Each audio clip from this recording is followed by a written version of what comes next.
Hello everybody, this is Mojo from ThreeChordGuitar.com, and today, by request, I would like to look at a pretty simple yet efficient yet important part of playing some blues, which is the blues shuffle.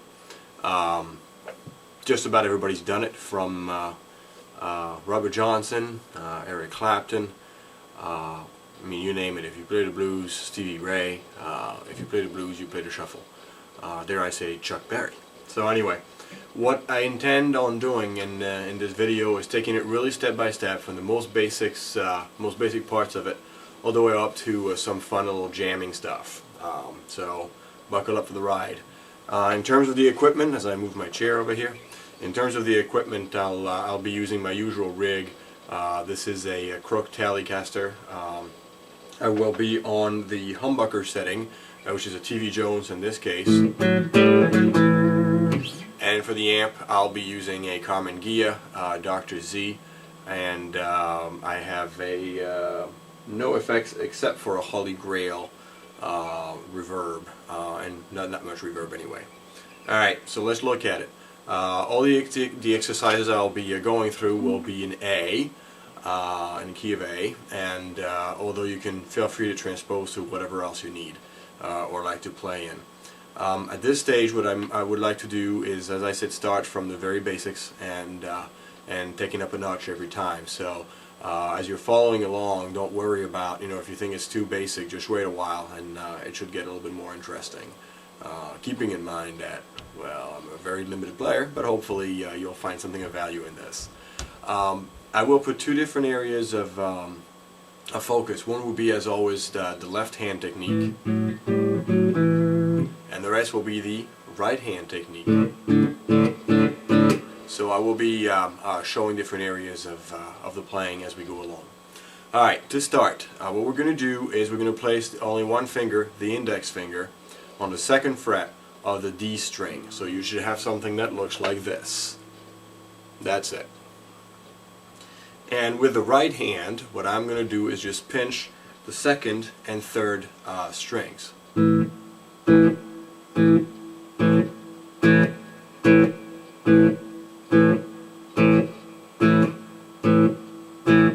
As you can see, what I'm doing is I'm pinching those two strings. My thumb is actually pinching the second string, and my index finger is pinching the third string.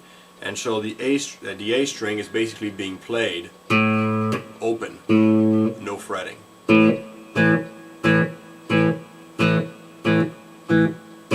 Another thing you may have noticed is that every time I do the pinching, my fingers come right back to the string to mute them,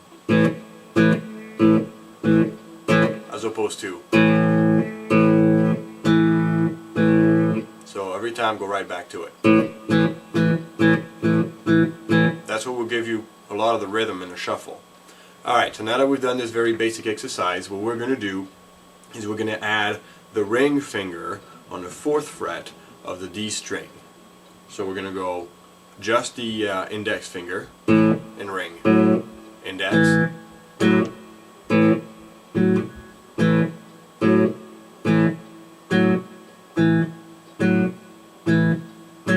that's a very basic shuffle right there. As we go along, we're going to add, better rhythm.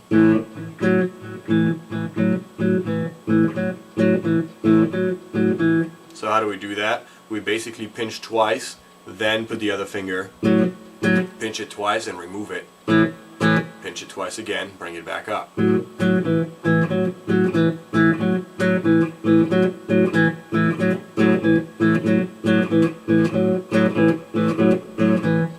Alright, once we got that in place, well, we got a pinky after all, and I can show that one in public without being punched in the face. So anyway, we got a pinky, might as well use it. So we're going to go.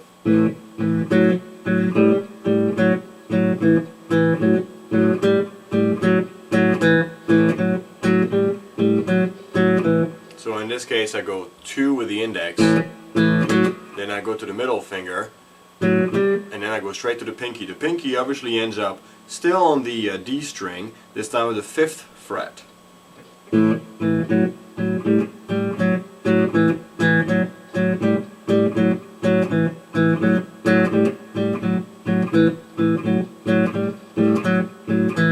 Note that the right hand technique hasn't changed the whole time.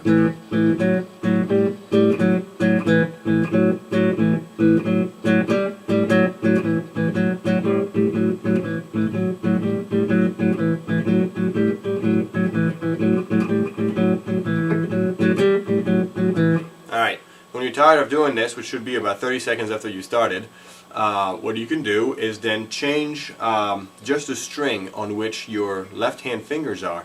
So if you keep the exact same fingerings, 2nd fret for the index, 4th fret for the ring finger, and 5th fret for the pinky, but move that up one string, so one string thinner, as it were. You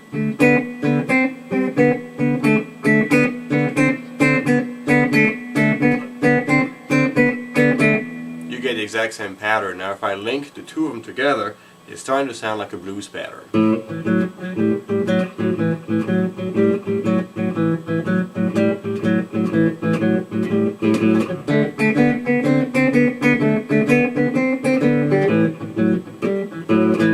And then you can go right back to the original pattern. And when you do that, let's do the turnaround, the 5 in the 1-4-5 blues progression. And you basically, instead of being on the 3rd string, you bring all your fingers down to the 2nd string. So that would be your A string. Go back to the 4th string and down to the 3rd string, which was your original string. So in other words, what we've done so far is this.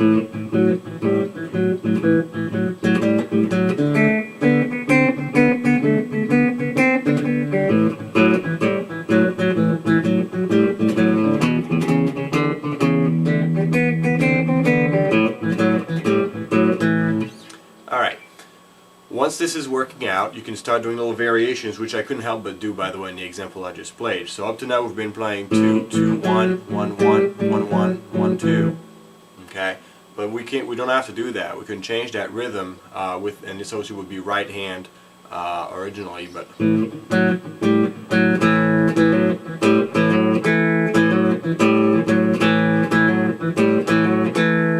Okay, something along those lines. So that would be index, middle finger, pinky, back to middle, back to index, back to middle.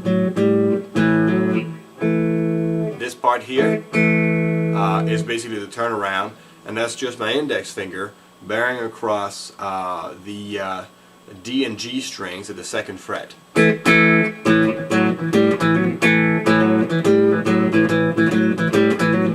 That's that sound here.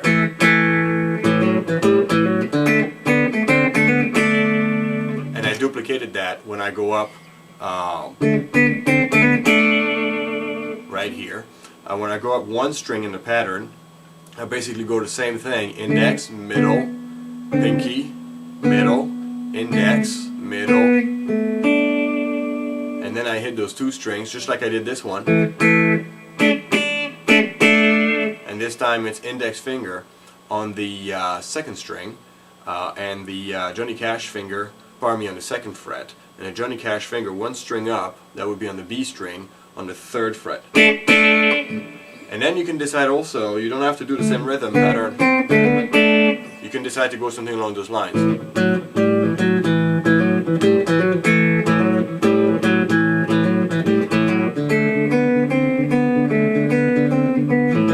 So what I did there is I did the exact same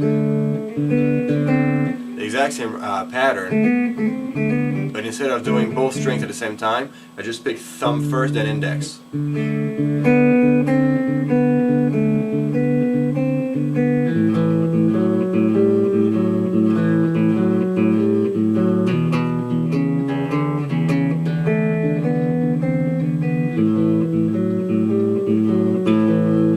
Alright, I hope this was helpful to you guys.